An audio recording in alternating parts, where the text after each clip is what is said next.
Bonjour tout le monde, j'espère que vous allez bien. Aujourd'hui, je vais vous présenter la préparation du mois de novembre dans mon bullet journal. Et ce mois-ci, j'ai décidé de faire un thème un peu vintage avec du coup du papier craft principalement. Alors c'est un thème du coup qui prend pas la tête, qui a pas besoin de beaucoup de fournitures en soi parce que j'ai surtout utilisé du papier craft. Et puis j'ai quelques petits stickers, mais soit on peut s'en passer, soit on peut avoir n'importe quel type de stickers.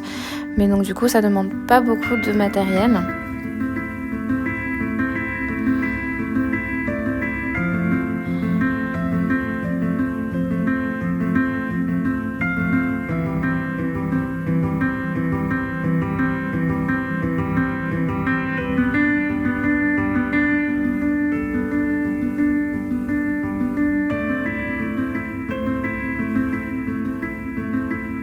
Et donc sur la page de garde, j'ai simplement utilisé 2 morceaux de 2 coins de papier craft, un petit stickers étiquette pour mettre le titre et puis des petits stickers du coup plus thème papillon tout au long de la préparation.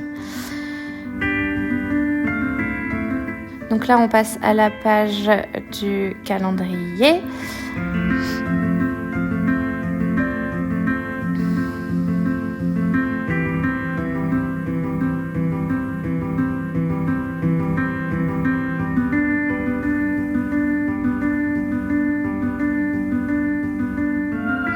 Alors, j'ai encore essayé de pas me tromper, mais ce coup-ci, c'est pas à cause des chiffres que je me suis trompée.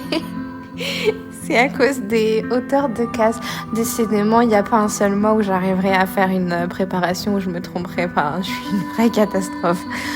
En fait, il se trouve que la deuxième ligne a un carreau de plus que la première, juste à cause de l'endroit où j'ai positionné le titre, le jour de la semaine. Mais c'est pas grave, ça se voit quasiment pas. Je me rendrai pas compte à l'utilisation, mais franchement, parfois je me désespère. Et donc du coup pour décorer un petit peu, j'ai utilisé des petites feuilles que j'avais, donc toujours un peu sur le thème papillon, du coup papillon et vintage, voilà.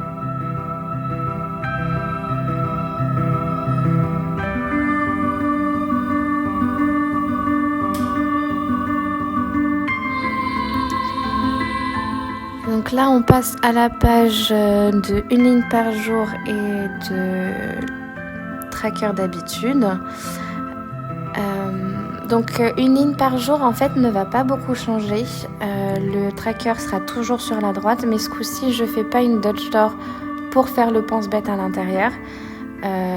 Parce que j'ai décidé de faire mon pense-bête en rapport avec les jours de la semaine. Je vous le verrai juste après. Et pour le tracker d'habitude, du coup, j'avais des petits bouts de papier avec des petits carreaux. Le mien est craft, mais ça passe si on a juste du papier petits carreaux pour écrire du coup tous les jours. Et ça permet d'avoir une petite cohésion de couleurs entre le craft et le papier d'en dessous.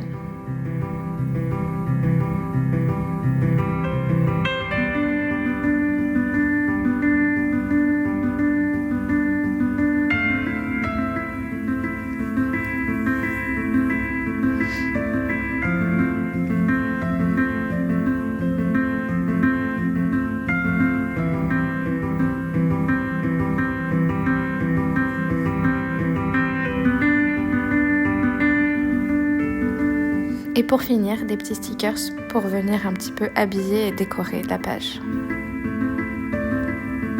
Donc là, on passe à la préparation des semaines.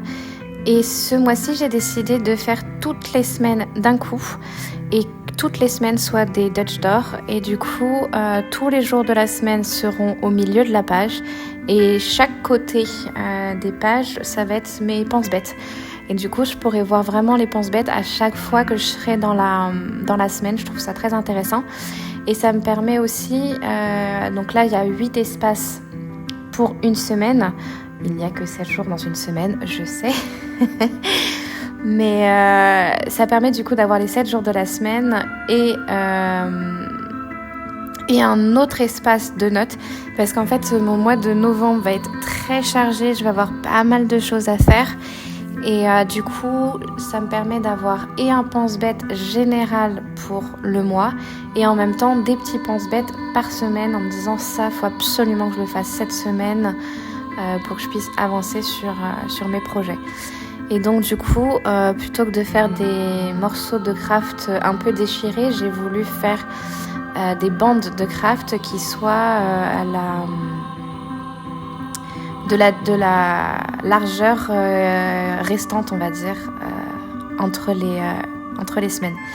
Et pour faire les numéros des jours de la semaine, j'ai décidé de perforer dans du papier recyclé. Donc là, je perfore dans le papier recyclé avec un papier blanc qui est un peu plus épais parce que j'ai besoin d'une épaisseur, d'un papier un peu plus solide pour pouvoir perforer correctement. Et du coup, tous ces petits ronds vont faire mes jours de la semaine. Donc j'en ai perforé un peu plus que 30 parce que sur la fin j'ai dû en mettre un deuxième, bref. Mais voilà, et du coup je vais faire vraiment préparer les 5 semaines du mois de novembre en même temps.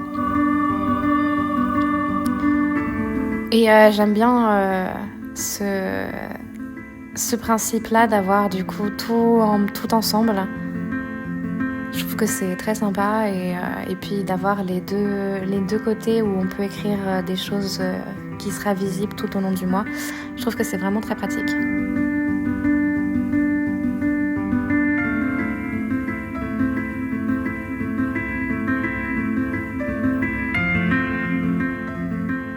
Et l'avantage aussi, c'est que toutes les semaines sont déjà prêtes alors que le mois n'a pas encore commencé. Et ça, franchement, c'est top. Et donc pour remplir la dernière page de pense-bête, j'ai décidé de mettre un joli papier que j'avais toujours avec des petits papillons. Ça me permet de me faire un grand encadré pour écrire les choses que je dois faire.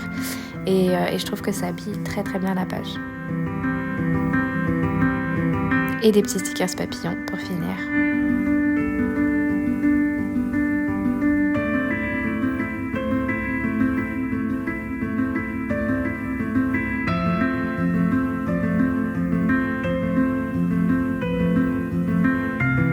Donc je vous remonte toutes les pages.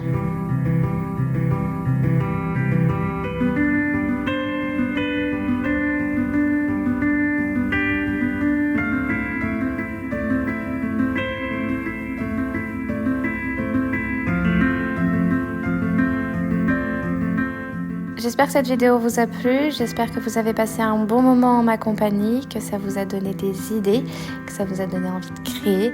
Si c'est le cas, surtout n'hésitez pas à mettre un petit like, écrire un commentaire, vous abonner si ce n'est pas déjà fait. Et moi je vous dis à bientôt dans une prochaine vidéo. Bye bye!